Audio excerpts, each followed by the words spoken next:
UP के जिलालीगढ़ से इस वक्त की बड़ी खबर सामने आ रही है, जहां बुधवार देर रात मायावती छोटे क्वार्टर जंगलगढ़ी बाईपास क्षेत्र में एक व्यक्ति का शव घर के अंदर मिलने से इलाके में सनसनी फैल गई। मृतक की पहचान राशिद के रूप में हुई है। घटना के बाद मृतक के परिजनों ने उसकी पत्नी पर हत्या का गंभीर आरोप लगाया है। परिजनों का कहना है कि राशिद की मौत सामान्य परिस्थितियों में नहीं हुई, बल्कि उसकी हत्या की गई है। घटना की जानकारी मिलते ही परिवार में कोहराम मच गया।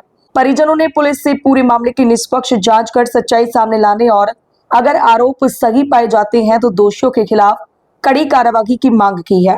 वहीं पुलिस के मुताबिक सूचना मिलते ही स्थानीय पुलिस और फील्ड यूनिट की टीम मौके पर पहुंची और घटनास्थल का निरीक्षण किया।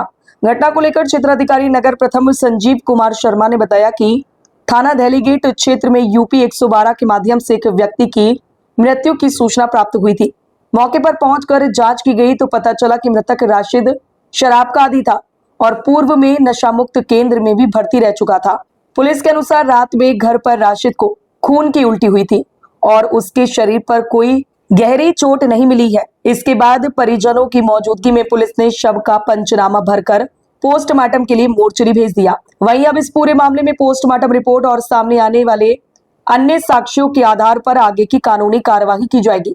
फिलहाल मौत की असली वजह क्या है और परिजनों की ओर से लगाए गए आरोपों में कितनी सच्चाई है, इसका खुलासा पोस्टमार्टम रिपोर्ट और पुलिस जांच के बाद ही हो सकेगा।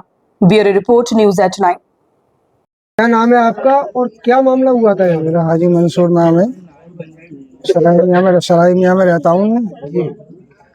जब मैं घर पर आया तो मुझे मालूम हुआ कि हमारी जो वाइफ है, उनकी बहन लड़के की, राशिद की, वो यहाँ पर आई हुई है। सुनकर कि वो इस तरीके से जो है लड़के को मतलब इंतकाल हो गया है या क्या हुआ है।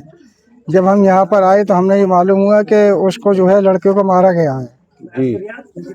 अब ये किस तरीके से मारा गया है उसको, ये खून भी दिख रहा है वहाँ पे और एक छुरी भी मतलब वहाँ पर पड़ी हुई है। किसने दी? मेरी घरवाली जो है, उनकी बहन थी। वो यहाँ पर आई। जिस टाइम आप घर में दाखिल हुए तो वहाँ क्या मंदिर, कैसा मंदिर था यहाँ पर? हाँ, यहाँ पर जब आए, यहाँ पर जब मैं आया तो मैंने देखा कि यहाँ पे खून से लथपथ जो है खून बह रहा है। उसकी गर्दन में यहाँ से चोट है उसकी और खून बह रहा है वहाँ पर। गर्दन पे चोट के निशान थे। हाँ। और उसकी पत्नी कहाँ थी उस समय? पत्नी जो है उनकी अंदर थी, अंदर अपने कमरे में थी वो। तो क्या नाम क्या था उनका? उनका नाम जो है, ये बहन है उनकी। उनका नाम क्या था? सवाना नाम है। सवाना नाम है उसका। जो तबियत खराब हुई, राशिद है नाम है उसका। तो मतलब उम्र कितनी थी? लगभग 40 साल की। 40 साल का हुआ, सब बहनों से छोटा है।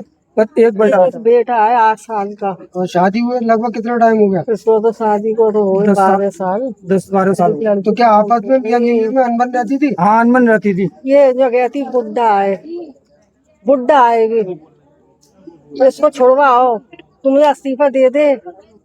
जरा किस किस के नाम लिए जैसा कि सुनने में आ रहा है कि डाल देते। तबीयत खराब थी, तो क्या ऐसा कुछ था? तो ऐसा कुछ ना है। तबीयत खराब, कोई दुकान पे क्यों जाता? वो दुकान पे से आया है, मोतिया निकल रहा है, लड़के के लिए सेब लाया, बता दवा लाया। जगह कौन सी है?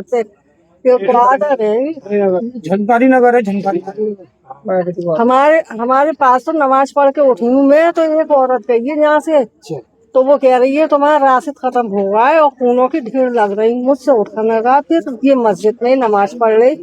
मैंने बहन के पास, इन लोगों के पास खून कराया। मैंने क्या अतीक जाके देखूँ, राशिद की बहुत हालत खराब है, खून ढिकर रही। फिर दूसरी औरत चली गई है। मैं तो घर भी नहीं आऊँ, कैसे जाऊंगी मैं? तो वो मेरा हाथ पकड़ के लाई है मुझे, जब देखा है मैंने। फिर मैंने फोन दौड़ाई बहनों के पास।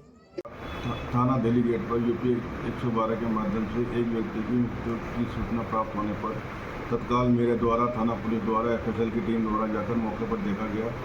तो देखा कि मृतक, जिसका नाम राशिद है, जो शराब पीने का आदी था तथा नशा मुक्ति केंद्र में भी भर्ती रहा है, कल रात घर पर उसे खून की उल्टी हुई तथा उसके शरीर पर कोई गहरा चोट नहीं थी।